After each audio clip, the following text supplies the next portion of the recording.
And we are back on the Zero Hour. I am Richard RJ Eskow. As we have said, Pope Francis is coming to the United States. Next week, our next guest has a message for him. Lise Van Susteren is a psychiatrist in private practice in the Washington, D.C. area. She is also an environmental activist and former senatorial candidate in Maryland. And she is involved with a group called Moral Action on Climate. Dr. Van Susteren, thanks so much for joining us. Thanks for having me, RJ. So listen, you guys are going to, and by you guys I mean Moral Action for Climate Justice. You have a week of moral action coming up, addressing Pope Francis. We heard your call for a conversation. Let's talk climate justice. What is that all about? Well, here's the overview. We recognize and have for a long time that being in Washington, D.C. is carries with it a kind of a special responsibility, because we, recognizing that the Pope was coming and that the eyes of the world were going to be on us, we knew that our ability to turn this special historic moment into something that the rest of the world could see was going to be a special opportunity. So what we have is we have a coalition. This is an unbranded group, Moral Action on Climate, of people from all walks of life, all faith traditions, from the environmental justice community, green groups, moms, vets, you name it. And we have a series, and I'll just sort of joke a little bit by saying a series of moral actions on climate, which the acronym is SMAC. But we're not using that too often. But I do have to say it for my own fun. But we have a series of moral actions that are dedicated to bringing to the world, to American people, and to call out on our leaders to say, climate change is a moral issue. We are calling on you to take action. So now most of us know that Pope Francis wrote an encyclical, a very strong encyclical on the topic of climate change, Laudato Si it was called, and he said that he did not want to talk about the climate, as your website points out, your group's website did not want to talk about either the environment or the climate in abstract, but that it was important to integrate questions of justice in debates so as to hear both the cry of the earth and the cry of the poor. You quote that. Why is that important? Well, first of all, have you heard more elegant, eloquent language? In reading this, and even just hearing you say it again, it is just such an inspired way of expressing what we need to do to take care of, as he would say, our common home. So the idea is that we are very grateful for the scientists and all of their work. They have laid the foundation for what we know is happening. And so that's now indisputable. People may disagree, but of course they're rejecting science. So we know the science is in. The environmentalists have certainly done everything they could, promoting policies, etc. And now, really, those people we believe who were motivated by the science, who were motivated by policy, who are concerned about environmental conditions in a sort of general sense, can look to see the human side of this, the face of people, really, who are on the front lines of all that is happening as a result of the climate crisis. And this is why we are going to be there on the wall with all of the people that I mentioned earlier, the demographics that I mentioned earlier, to show that the American people recognize that the cruelty, really, the suffering that we are bringing about upon ourselves and future generations is something that cannot be swept under the rug by waving away terms that people can't understand, like carbon emissions and centigrade this and all the rest. When you see the face of a person suffering, that changes hearts and it changes minds, and that's why we're doing it.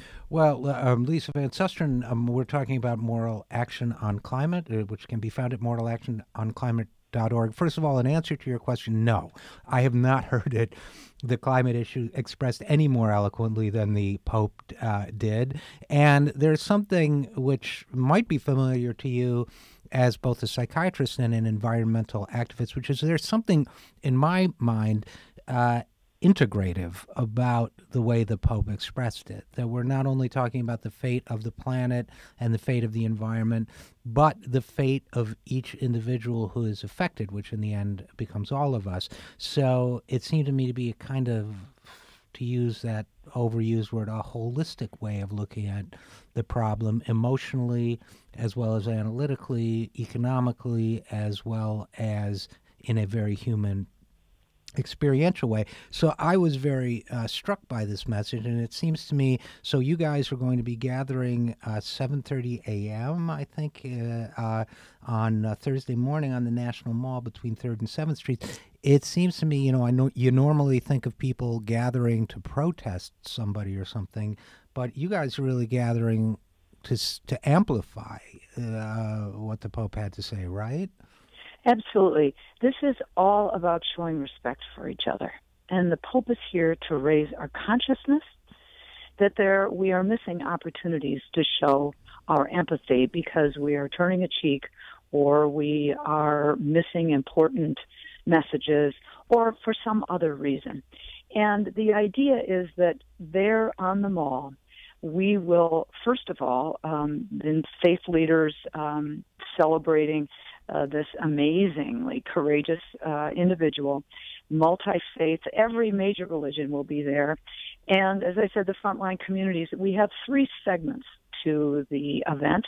First one is prior to the Pope's address to Congress. And then we've got 6 jumbotrons down there. We will have the Pope on live feed on those jumbotrons with all the people there watching him. And then the real critical piece is this is not just a one-day affair. The period, that segment after the Pope has spoken, we really look at as a time to enhance, amplify, celebrate, of course, but to ask ourselves, okay, what are we going to do? Reverend Barber, who many people know, will be there, and he has launched Moral Mondays. That is something that we would certainly love to see become a national issue. And we know that Paris is coming up in December, and the policies there that will be looked at, world policies. And then third of all, as a good, I'm not going to say what political affiliation, as a person who cares about our common home and recognizes what we stand to lose, we need people in 2016, when they go to the polls, to look at those who are presenting themselves and to ask themselves a simple question. Does this person who wants to represent me realize that climate and action on climate is a priority? And, you actually raise a number of important points there. We're talking to Dr. Lise Van Susteren about the upcoming Moral Action on Climate gathering during Pope Francis's visit.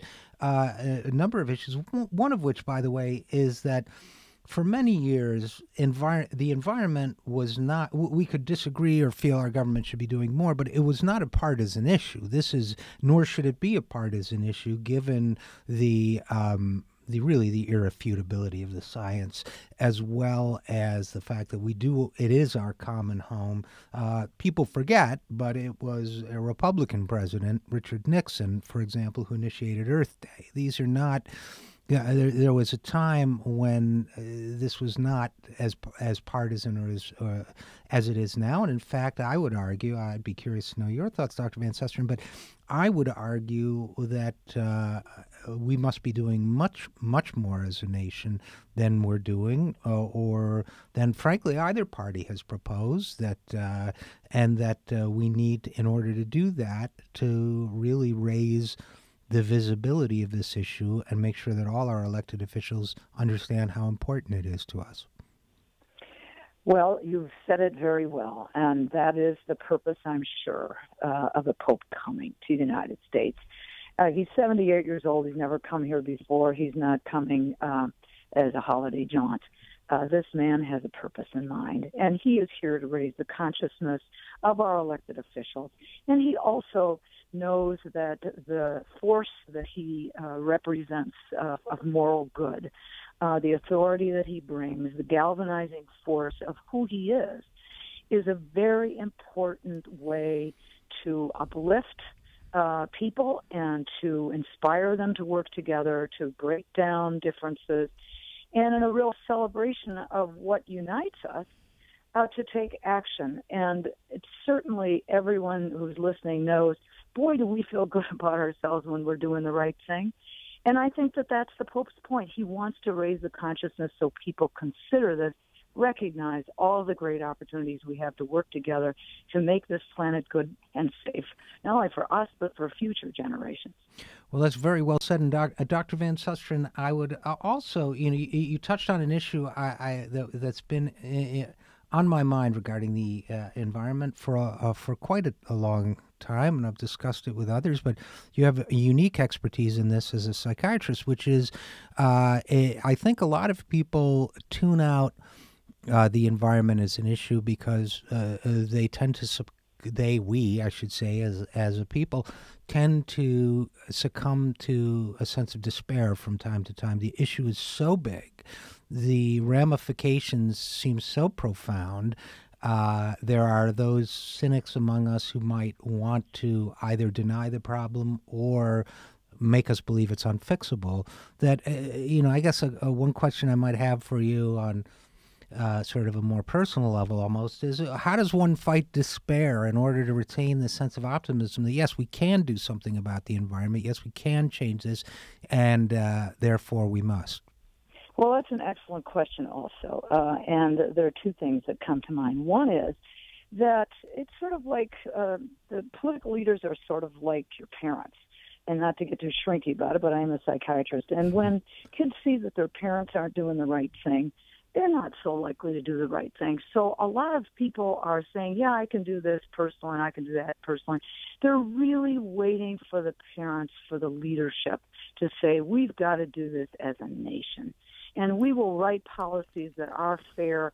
We will write policies that are good for business so that people all over the country can know how to write their business plans to make sure that green jobs are economical and that everybody gets a fair shake.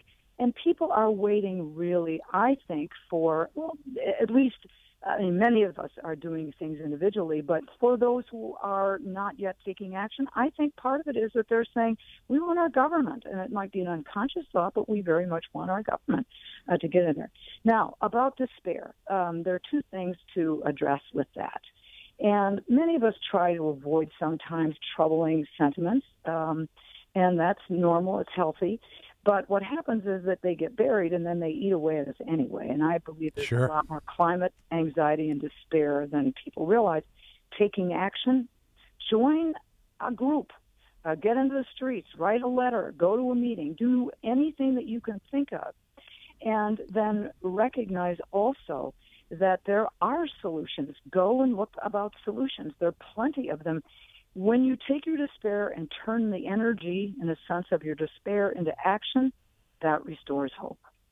Well, that's really, that's very well put. That's very helpful. So when people want to take action on Thursday on the occasion of the Pope's visit, where can they join you all again? Let's revisit that a little bit. Thank you. It is on the National Mall between 3rd and 7th Streets. We will have jumbotrons there. You will have a whole lot of kindred spirits down there thinking, wishing, and wanting the same thing. And we recognize also that people are more likely to engage in behavioral change when it comes at them with a certain joyful, celebratory message. And being there, inspired by the goodness and courage of this individual, Pope Francis, and we'll have some music so that people can have fun and dance a little bit, hear a little good stuff. That's really what we see as the sort of the movement growing trigger that motivated us to do this event to begin with. Well, that sounds like so much fun. Maybe I'll join you. I hope so. I'll look for you. And I'll look for you. Okay, Dr. Lise Van Susteren is a psychiatrist in Washington, D.C., and you can find out more about her upcoming environmental event that she's participating in at moralactiononclimate.org. Dr. Van Susteren, thanks so much for joining us. Thank you so much. It was a pleasure.